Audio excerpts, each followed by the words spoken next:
السلام عليكم ورحمة الله وبركاته. مرحبا بكم، كنتمنى لكم تكونوا بخير وعلى خير وتلقاكم هذا الفيديو في احسن الاحوال. اليوم غنشارك معكم حلوة بدون فرن كتحضر بسرعة او حلوة الزليجة بتزيين مختلف. كنتمنى لكم تتبعوا تفاصيل الفيديو من الاول الى الاخير. ولتحضير هذه الحلوة غنحتاج في المكونات نصف كيلو من كاوكاو او الفول السوداني بدون قشرة محمر، نصف الكمية مطحون جيدا، ونصف الكمية الثانية مهرمش. غنحتاج 100 غرام من البسكويت مطحون جيدا، ملعقة صغيرة من القرفة، ملعقة كبيرة من جنجلان. انا استعملت هذا النوع من البسكويت. وغنحتاج كذلك العسل نوعية جيدة لجمع المكونات. في الاناء غادي نوضع الكاوكاو او الفول السوداني، ثم الزنجلان اللي هو السمسم، ملعقة صغيرة من القرفة، ثم غادي نضيف البسكويت المطحون. غادي نخلط هاد المكونات جيدا، ثم غادي نضيف كأس صغير من العسل، يعني الكمية الأولى من العسل. غادي نخلط مزيان،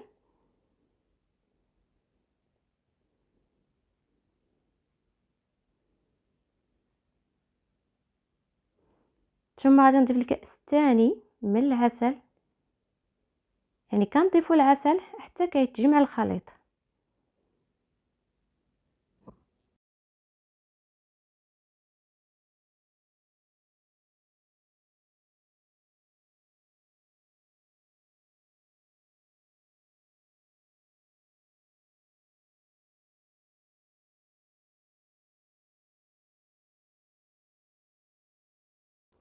غنضيف كمية أخرى من العسل، تقريبا نصف كأس صغير، يعني كمية ديال العسل كأسين صغيرين ونصف، أي ما يعادل كأس ديال العنبة ونصف من العسل.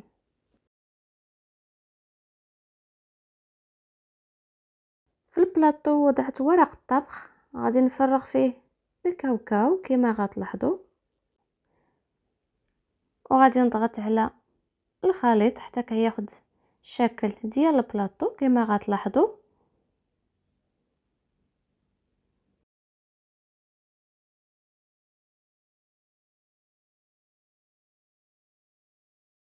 ثم غادي ناخذ المدلك، غادي نسرح به الحلوى كما غتلاحظوا باش نحصل على سمك متساوي.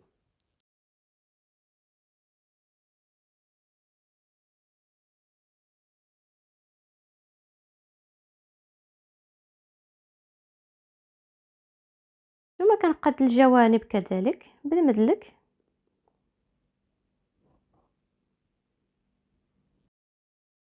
بالنسبه للسمك كيكون متوسط، ما يكونش رقيق بزاف وما يكونش غليظ بزاف.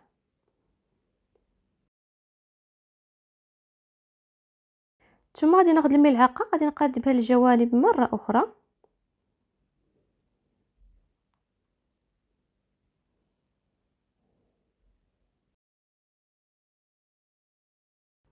ثم غناخذ 250 غرام من الشوكولاته اللي ذوبتها في لو بان ماري. غادي نفرغها فوق الكاوكاو كما غتلاحظوا، ثم غادي نوزعها بشكل متساوي.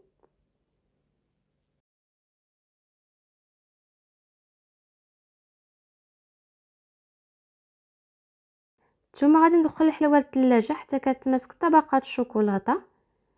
بالنسبه لهاد الحلوى حضرتها في عيد الاضحى، كان الجو سخون لذلك دخلتها للثلاجه باش تماسك. الا كان الجو بارد كتخليو الحلوى فوق سطح العمل حتى كتماسك طبقات الشوكولاته.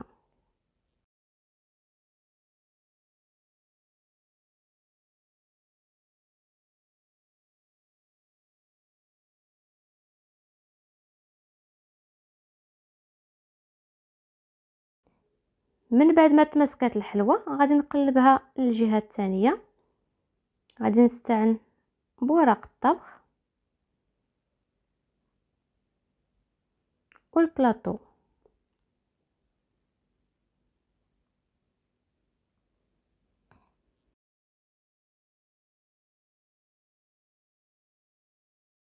ثم غادي ناخذ 250 غرام من الشوكولاته اللي ذوبتها في لو بان ماري، غادي نفرغها فوق الكاوكاو كما غتلاحظوا او الفول السوداني. غادي نوزعها بشكل متساوي كذلك.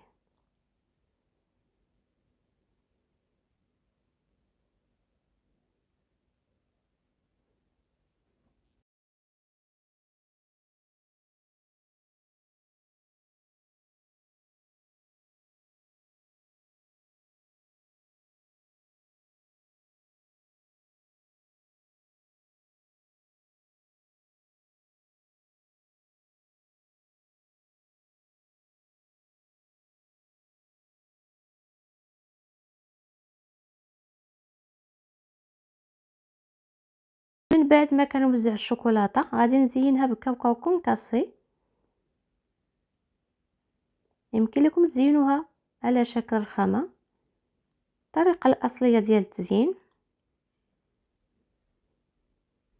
ثم غادي ندخلها للثلاجه لمده 5 دقائق ونخرجها بمجرد ان الشوكولاته كتمسك مزيان. من بعد ما تماسكات الشوكولاته خرجت الحلوه من الثلاجه وزينتها بالشوكولاته البيضاء على هذا الشكل. ثم غناخذ سكين يكون حاد وغادي نقطع به الحلوه غير بالخاطر.